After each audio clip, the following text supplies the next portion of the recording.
tremendo prazer ter você bom, aqui. Obrigado. Você sabe, você muito generosamente, você tinha aceito o meu convite. Em abril nós íamos fazer um evento focado no microempresário, né? Exato. Focado no microempresário e nos funcionários dos microempresários, porque o que a gente sabe é o seguinte, tem muito evento para o alto executivo, para a alta executiva, para o empresário de porte, para a multinacional. Eu mesmo, 10 anos, quase 10 anos conduzido HSM, um ticket muito caro para esse pessoal participar.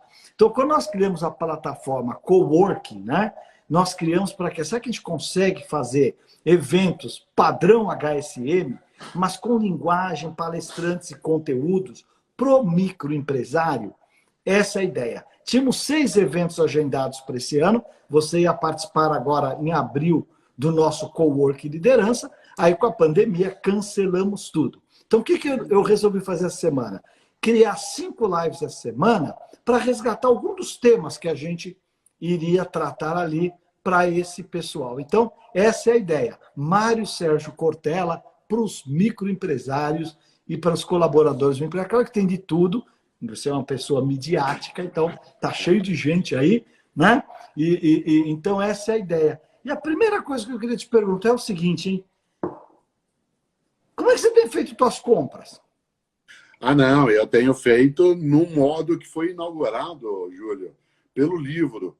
O livro foi a primeira forma de contato à distância, junto com a mensagem, né, junto com outros sinais da vida. Eu sempre brinco que a primeira plataforma de ensino e aprendizado à distância foi o livro, pergaminho, papel, né? Portanto, eu me habituei um pouco com esse modo de aproximação que o livro fazia e você também. Agora, claro, olhando hoje o mundo digital, olhando a maneira como as coisas se aproximam, eu tive uma surpresa especial, né? Eu não imaginaria que aquilo que sempre foi o meu território, né, de caminhar, que eram os lugares. Ademais, você sabe, eu não dirijo, não gosto, não tenho nem licença, nem carteira de motorista. Portanto, caminhar, andar, sempre foi o meu modo de deslocamento para distâncias, né, menores. O que faz com que hoje, né, aquela caminhada até a quitanda, até a venda, ou como a gente diz lá no Paraná e no Rio Grande, no boliche, né, para comprar alguma coisa, ela foi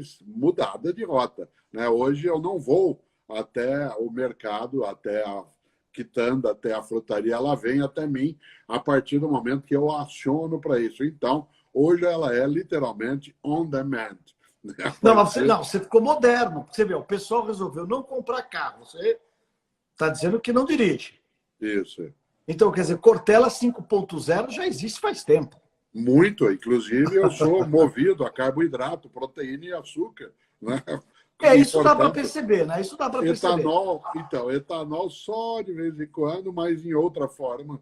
E uma das coisas boas disso que você lembra é que nesse novo momento, eu que também, como você, faço palestras, né, sou professor, tenho livros publicados, a maneira daquela pessoa que é meu leitor ou é teu se aproximar agora daquele tipo de produto, né, é exatamente o modo virtual por a aquisição por internet da internet, de outro modo. A minha vida, ela hoje são 58 dias, né, que eu estou em reclusão com Cláudia, 58. Eu tenho mais idade do que você, portanto, eu sou no grupo de risco. Pouquinho só, né, mais. Pouca coisa. Ô, Cortella, você sabe que eu, né, inveja branca, eu te invejo.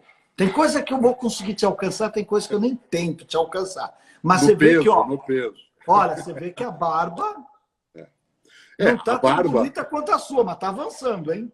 Uma coisa que nós tivemos vantagem em relação a isso é começar a ter uma barba que foi embarquecendo sem que o cabelo o fizesse do mesmo modo, o que dá um contraste, né? É interessante, porque uma das coisas mais sérias nesse momento é como é que eu, por exemplo, tenho acesso ao corte de cabelo e de barba, né? Eu nunca imaginei que eu fosse depender, por exemplo, de uma tesoura de cortar cabelo que Cláudia guarda desde os tempos em que o pai dela tinha uma loja, um Catanduva, né, no interior de São Paulo, e ela já usou algumas vezes para fazer, né, o aparado do cabelo. Então quer dizer que você tem uma cabeleireira privada, é isso? Não, mas eu tenho alguém que tem várias habilidades, porque é diretora de teatro, e, portanto, por isso está habituada a isso. Mas a tua questão, ela tem um endereço, né, você já estava habituado a esse mundo digital. Você, Sim. na tua trajetória, já estava acostumado, né, a fazer as coisas online. Você tem fundação de escolas nesse campo, etc. Para você, o que mudou em termos de quarentena, exceto o ficar mais recluso, dado que tua vida já era, né, mais pelo mundo da internet mesmo? Não, mudou assim alguns achados, né? O primeiro achado é o seguinte: nunca trabalhei tanto e faturei nada. Porque né, no mundo da internet alguém inventou que é tudo gratuito, mas tudo bem. Estamos aqui desenvolvendo. Mas eu tenho alguns aprendizados que eu quero ver se eu vou praticar pós-crise. Por exemplo, sexta-feira vai ser meu dia home office. Então, sexta eu vou me permitir não ir para São Paulo, não perder 2 horas no trânsito e tudo mais. Outra coisa, os meus amigos que eram totalmente contra o home office começou a perceber que dá para fazer. E aqueles que eram fanáticos pelo home office estão sentindo falta do presencial. É interessante, né? Esses dois movimentos. Eu, por exemplo, sempre fui do presencial 40 anos em sala de aula, né? Sala de aula mesmo. Vou fazer agora dia 8 de agosto. E, por exemplo, aí eu resolvi, aliás, até inspirado mais uma vez por você, aliás, adorei o teu curso de filosofia online, muito bacana, Obrigado. recomendo. Filosofia e nós com isso, chama. Filosofia e nós com isso. Acho que recomendo a todos aí. Bom, então, obrigado. O que eu resolvi fazer? Resolvi pegar, porque eu lancei o meu nono livro, Cortella, na semana, a semana que nós vamos ter as palestras, autógrafos, aquela coisa, entrou o isolamento. Então, é um lançamento que não foi lançado, embora esteja nas livrarias. Então, o que eu resolvi fazer? Mas o conteúdo dele, coisa louca, né? Tem toda a relação com esse momento, porque é um livro sobre gestão do tempo, time management, né? Como é que a gente gera o nosso tempo para dar conta de fazer o que a gente tem que fazer e depois você conseguir fazer as tuas coisas em casa, no teu lazer, nos teus hobbies, mais. Que basicamente é o seguinte, né? Como é que você se coloca na sua agenda? Você se põe na sua agenda ou você está fora da tua agenda? E com esse negócio do isolamento, essa coisa ficou mais importante ainda, certas disciplinas. Então nós resolvemos, eu gravei 12 aulas aqui em casa do livro e estamos lançando, agora já está no site, quem quiser, o livro sobre gestão do tempo. Também um preço simbólico, a ideia é levar o conteúdo. E o seu é ótimo, né? Super bem produzido, né? Sala de aula, lousa. Ali foi a Agência Sofia que produziu, né? E eu fiz numa escola, na Zona Norte de São Paulo, né? Numa sala de aula, eu fazendo algo que eu gosto, né? Você vai fazer aniversário de docência. Eu, esse ano, em fevereiro, fiz 46 anos, né, de docência. Olha só. E aí, eu gosto de escrever em lousa, gosto da sala, e algumas coisas no curso, né, o Filosofia e Nós com isso, a pessoa até pode me ver escrevendo ali na lousa, cada aula. Eu fui fazendo, eu aprecio. E é interessante, porque uma das coisas que o novo mundo, após pandemia, sem dúvida, trará, não é uma completa novidade, mas ele trará uma novidade, né? Como é que a gente lida com aquilo que a gente traz do passado e leva adiante e coisa que a gente deixa para trás. Porque nem tudo, né, que a gente fazia há 30, 40 anos tem que ficar lá atrás. E nem tudo tem que ser trazido para agora, e menos ainda, né, para após a pandemia. Eu imaginava, lembrei, na minha família, muita gente na minha parte familiar materna, né, eles se dedicaram ao comércio, a pequenos negócios, né, tudo aquilo que eu descrevi há pouco, como armazém, secos e molhados. Meus avós maternos que vieram da Espanha, né, fizeram isso muitos anos, e eu me habituei a vê-los, né, lidar com os negócios de um determinado modo. Uma das coisas que era infernal, por exemplo, na vida nossa, é quando chegava a época de final de ano, que eles tinham que fazer o balanço, né, aquilo que se chamava de romaneio, que era anotar na ponta do lápis, num caderno, tudo que tinha no estoque, fechava tudo, se passava 2 dias e 2 noites só contando e olhando. Inventário. Claro, literalmente, e eu não estou falando de 60 anos atrás, estou falando de 30 anos, onde ainda se fazia isso. Agora você tem toda uma possibilidade de usar a tecnologia para economizar tempo.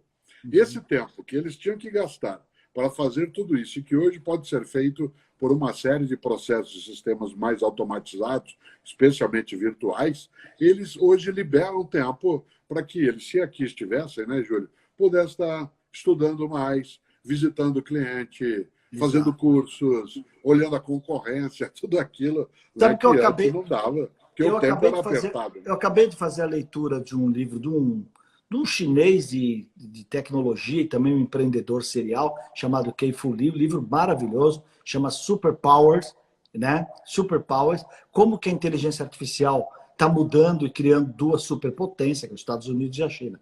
E ele diz o seguinte, quer dizer, não se preocupe com a questão do desemprego, quem vai mexer na inteligência artificial são os seres humanos. E aí ele diz o seguinte, que o pessoal, tanto no Silicon Valley como o pessoal de tecnologia na China, já começa a ver que a liberação do tempo e manter essas pessoas empregadas vai canalizar muita gente para a indústria da educação, do cuidar e dos serviços públicos. Ele acha que são três áreas que não dá para abrir mão do ser humano, quer dizer, o cuidar que ele fala é cuidar do idoso, cuidar da criança, né?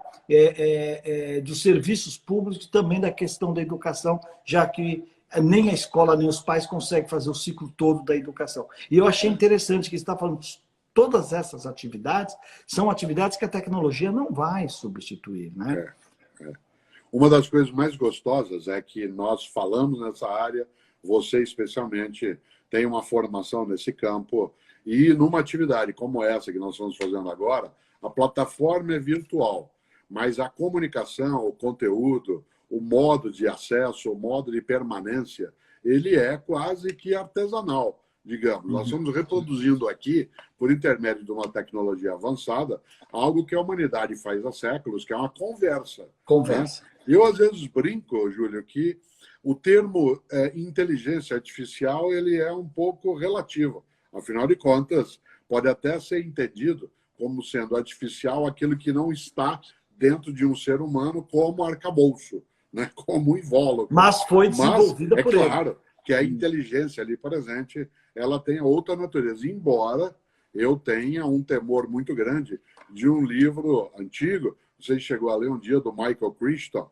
né, que escreveu tudo aquilo que gerou o Parque dos Dinossauros, que gerou obras né, como A Ideia do Tempo, né, e tudo aquilo que mexe, que ele um dia falava sobre pequenos seres de autocomposição a partir da inteligência artificial, algo que assusta, sem imaginar se essa inteligência ganhar autonomia, como Stanley Kubrick colocou lá no 2001, Odisseia no Espaço.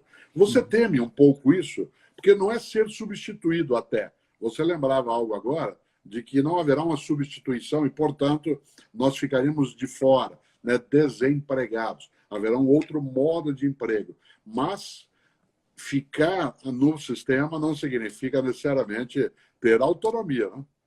Não, eu acho assim, eu acho que a tecnologia substituindo as tarefas repetitivas, que não é novo, a automação, né? Por que o camarada apertava 5.642 parafusos na indústria automobilística? Hoje o robô faz isso, faz com mais eficiência, com mais rapidez. Até porque me parece essas tarefas repetitivas, Cortella, meio que insano. O ser humano não é para fazer isso. Tanto que se você voltar lá nos primórdios da Revolução Industrial, no aparecimento da linha de montagem lá do Ford, em 1912 saiu o primeiro Ford da linha de montagem, lá em Dearborn, você vai perceber que, num primeiro momento, era o homem do campo que veio para dentro da fábrica. E ele voltou para o campo. Ele falou, não, pô, estou lá com a minha vaquinha, estou lá no ar puro, venho aqui. Era um ambiente insalubre, eram lugares fechados. E como é que o Ford manteve esses caras trabalhando? Aumentando o salário todo mês, ou toda semana.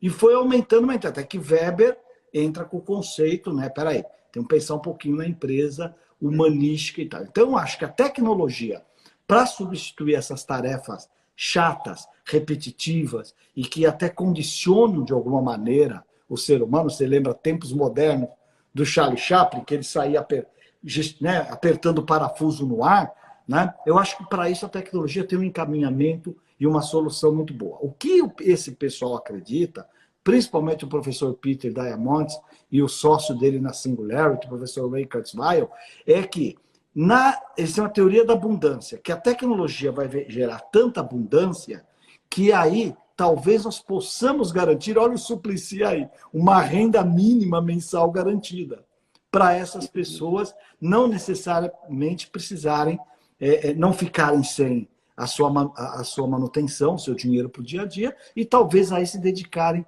a outras tarefas mais nobres. Alguém colocou aqui, Júlio, não esquece das artes, né?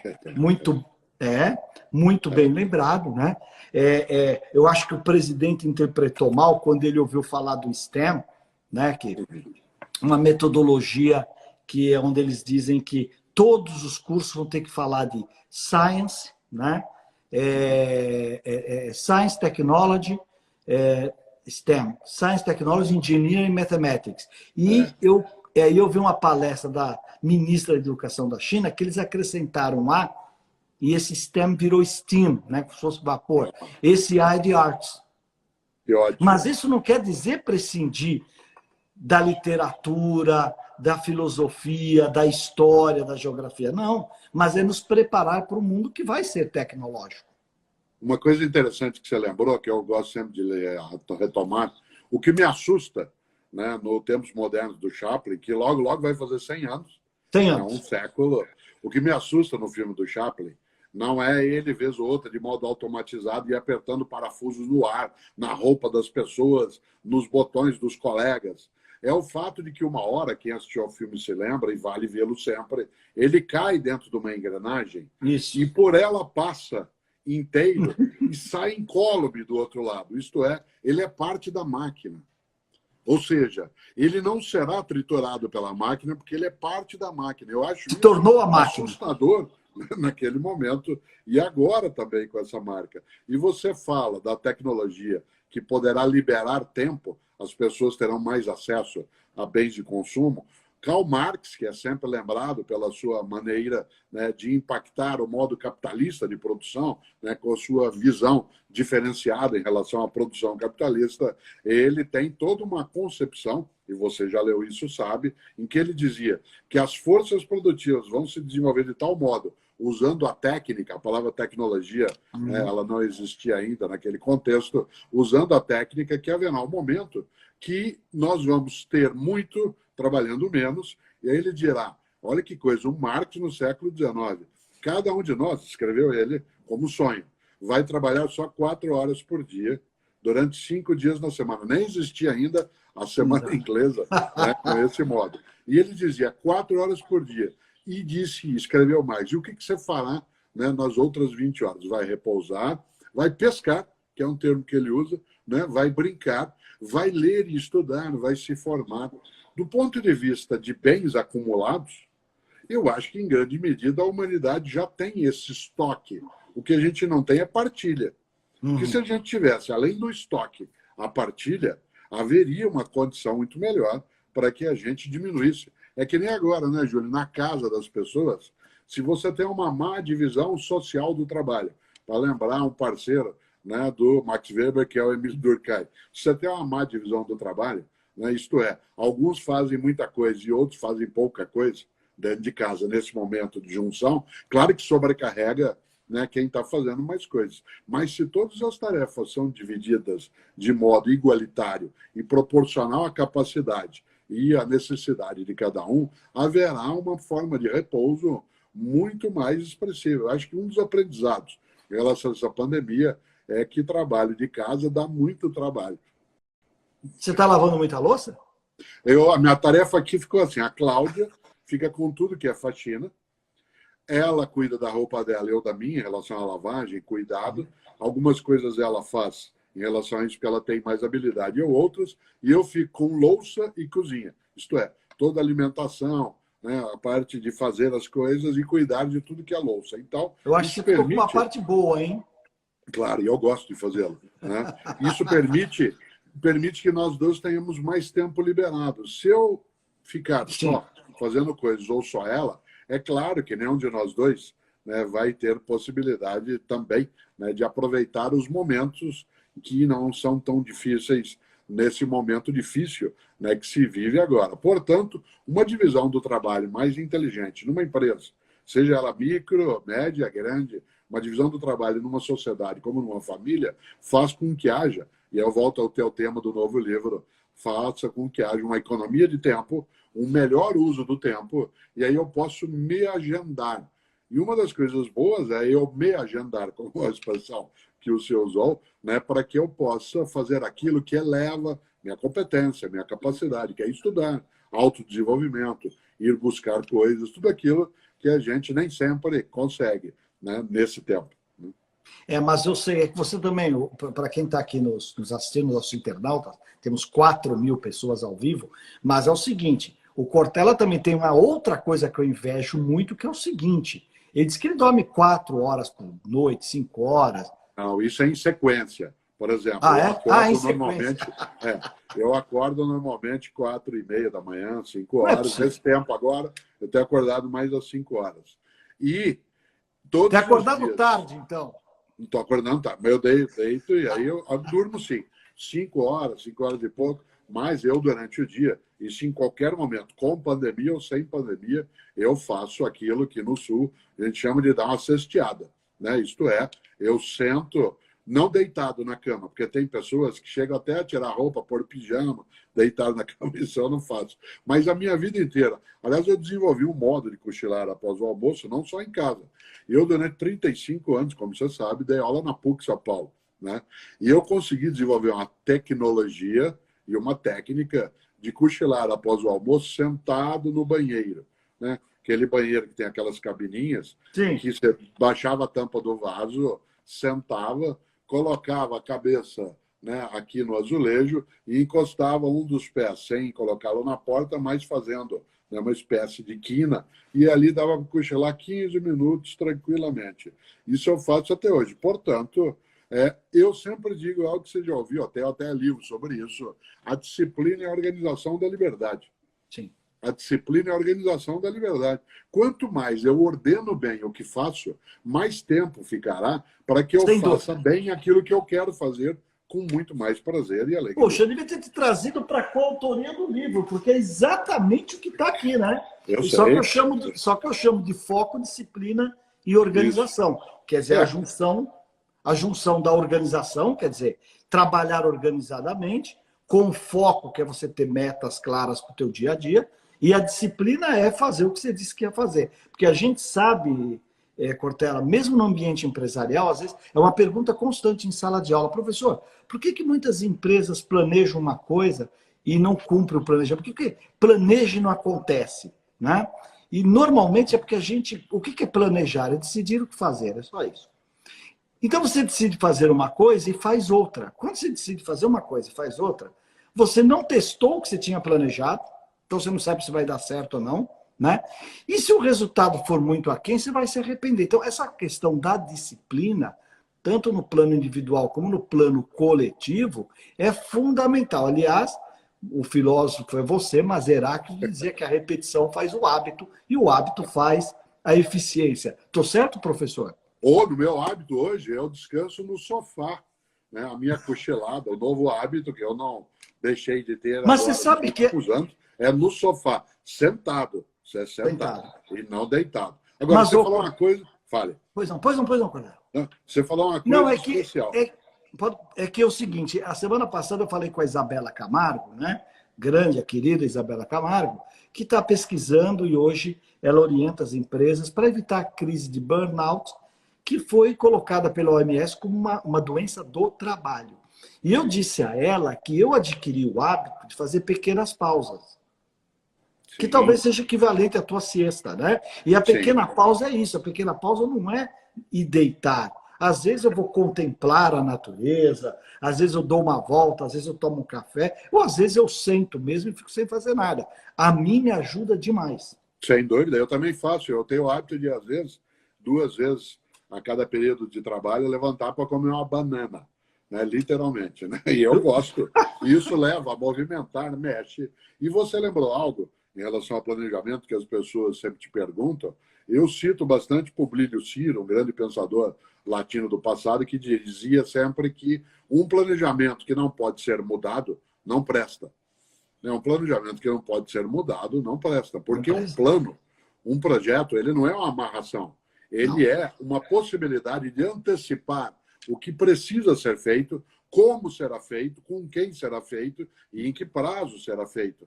Mas ele não adivinha futuro. Quem, em sã consciência, no final de 2019, imaginaria que nós agora, né, em maio de 2020, estaríamos com essa circunstância. Não há planejamento, só é possível subsistir a esse movimento quem tiver flexibilidade para alterar o seu planejamento.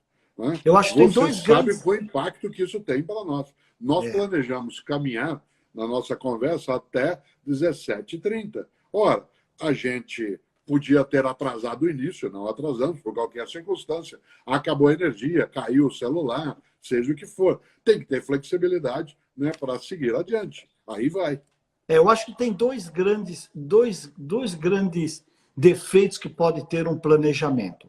Ele ser inflexível ou flexível demais. Porque se ele é flexível demais, para que o planejamento? Né? E se ele for inflexível, dá no que você disse. Quer dizer, eu não consigo auscultar o futuro exatamente como ele vai ser. Ainda mais nos tempos modernos. Cortella, para a gente caminhar para o encerramento, que eu te pedi meia hora, eu não vou abusar de você. Mas eu tinha uma questão aqui fundamental. Se você tivesse um pequeno negócio, quais seriam as suas preocupações maiores hoje? Que ele fosse capaz de ter perenidade, que ele ficasse no tempo, mesmo que ele fosse pequeno.